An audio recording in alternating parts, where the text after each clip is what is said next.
뚝심 있는 나경원이야말로 정권 심판의 적임자입니다. 유불린을 따지는 사람에게 이 중대한 선거를 맡길 수 없습니다. 나경원 후보인데요. 보여주시죠. 나는 퍼스트 펭귄이다. 네. 자, 어떤 의미인지 1분간 설명을 해주십시오.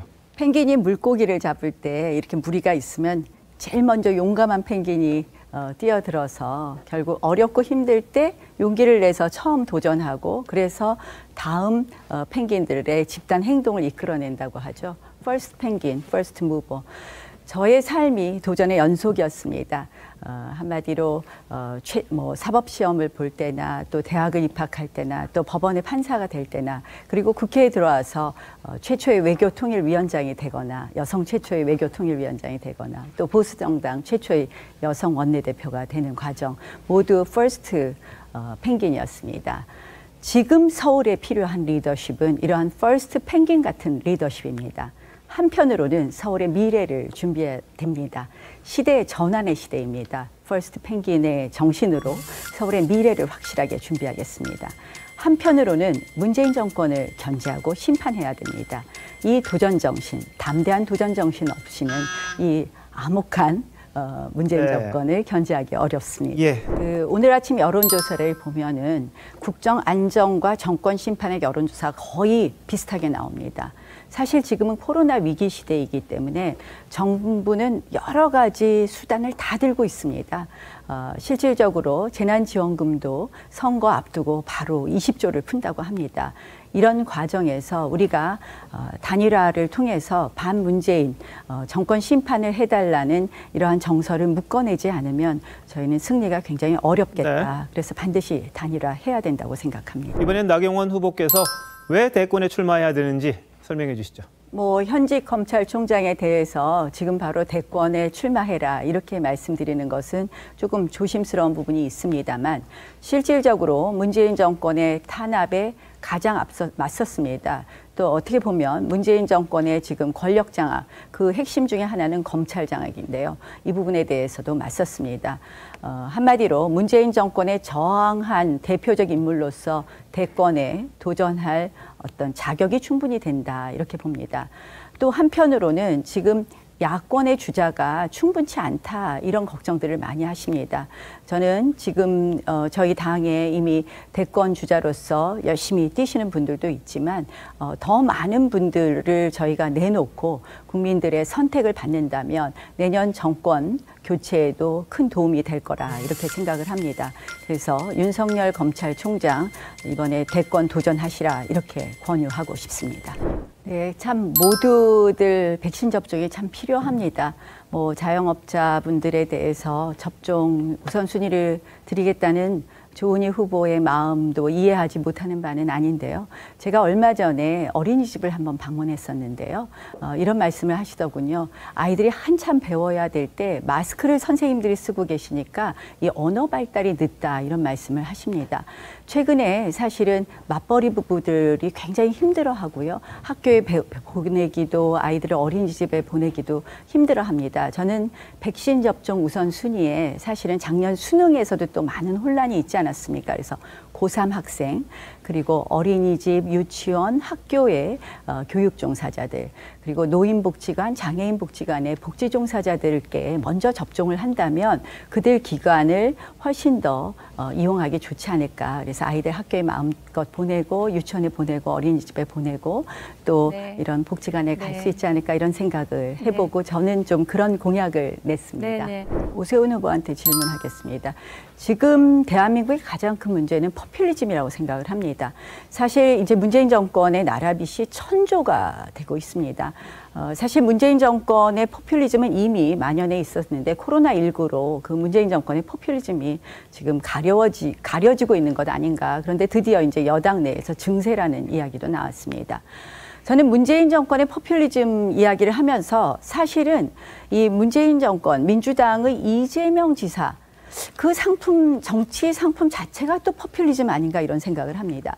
이재명 지사가 이제 기본소득이라는 걸 내놔서 사실은 저희는 이 학술적으로 개념이 완비되지 않은 이 기본소득에 대해서 대항해서 저는 이번 공약으로 서울형 기본소득, 이 절대빈곤을 탈출하는 것을 이야기했습니다. 뭐 오세훈 후보도 이에 맞서서 안심소득을 말씀하신 것 같습니다. 안심소득 큰 방향에서는 맞으나 저도 당에서 그동안 검토해봤지만 이 서울에만 한 12조 정도 예산이 들고 서울 지금 복지 지출이 12조이기 때문에 사실 이 복지의 구조조정 없이는 하기 어려운 안심소득이라서 조금 문제가 있지 않나 이런 생각을 합니다. 지금 시기적으로. 네. 질문해 주시죠. 그런데 지금 네. 이재명 지사가 내놓은 공약 중에 하나가 기본주택이 있습니다. 기본주택. 한마디로 이 무주택자라면 묻지도 않겠다. 소득이 얼마인지, 나이가 얼마인지, 뭐 어떤 조건도 없이 무주택자에게 주택을 공급하겠다는 건데요. 네. 이 기본주택, 오세훈 후보 찬성하십니까? 예, 찬성하고요. 지금 보여드리는 이 그림이 바로 안심소득과 기본소득의 차이를 아주 극명하게 보여드리는 기본주택이요. 기본주택. 예, 기본주택도 역시 마찬가지 개념이죠. 기본주택의 개념은 사실은 제가 서울시장 때 시행했던 장기 전세주택의 개념을 그대로 베낀 겁니다. 다시 말해서 소득 수준과 무관하게 중산층 이하라면 누구나 지금은 아주 가난한 분들에게 어려운 분들에게 임대주택을 드리는데 기본주택은 중산층 이하라면 일정한 기간 10년, 20년 들어가 사실 수 있는 임대주택을 주겠다는 개념이거든요. 아니 그렇다면 저는 그 개념에 대해서 오세훈 후보 네. 그렇다면 저는 사실은 이 공공이 주도하겠다. 묻지도 않겠다. 자격을 묻지도 않겠다. 이것은 사실은 이 문재인 정부의 부동산 대책과 뭐가 다른지 좀 궁금합니다. 그 점에 대해서는 실질적으로 지금 이재명 시즌2를 말씀하시는데요. 저는 기본주택에 대해서 찬성하시는 입장에 대해서 깜짝 놀랐습니다. 왜냐하면 우리는 한정된 자원이 있습니다. 그런데 중산층 이하는 무조건 주겠다? 소득 요건을 묻지 않겠다? 저는 이것이야말로 파퓰리즘 아닌가. 그것이 아니 오세훈 후보 늘 하우상박을 이야기하시고 안심소득을 말씀하셨는데 이 철학하고 맞지 않지 않나 이런 말씀을 드립니다. 드려도 될까요? 아니요. 제가 주도권을 가지고 있으니까 나중에 기회가 되면 말씀하십시오. 자, 1분 내로 사실은, 네. 사실은 이것은 한마디로 지금 이재명 지사의 이 이야기는 이 소득 수준에 맞춰서 그러면 소득 수준이 낮은 사람을 먼저 한다든지 이런 요건이 물론 순서는 없어요. 있어야 되겠죠. 요건이 없기 때문에 사실은 이것은 파퓰리즘에 불과하다라는 생각을 들고요. 이 또 공공이 주도하겠다고 합니다. 이 오세훈 후보가 작년에 내신 뭐 페이스북의 글이나 이렇게 보면은 공공이 주도하는 것에 찬성을 하고 계시는데 그러면 이 정권의 정부 주택 공급 정책과 뭐가 다른지 찬성할 거는 찬성하고 반대할 건 반대하고 있습니다. 오세훈 후보께서 사실은 이 주택 수요를 사실상 투기 수요로 규정을 하시고 공공이 공급해야 된다 이런 말씀을 페이스북에 쓰신 걸 보고 깜짝 놀랐습니다. 이재명 지사의 기본소득, 기본주택 이게 말은 굉장히 좋죠. 근데 요건과 상관없이 누구에게나 주겠다. 이것이 대표적인 포퓰리즘 공약이고 포퓰리즘 공약의 문제점은 아시다시피 사실은 이것으로 인해서 나라 빚이 늘어나고 그 빚은 저희 세대가 감당하는 것이 아니라 저희 다음 세대가 감당한다는 점에서 굉장히 우리가 경계해야 될 것이다. 특히 코로나19로 인해서 이 포퓰리즘에 대해서 무뎌지는 것에 대해서 우리가 반드시 이 부분에 대해서는 짚고 넘어가야 된다고 생각을 합니다. 서울의 자장면 한 그릇의 평균 가격은 얼마일까요? 적어주십시오.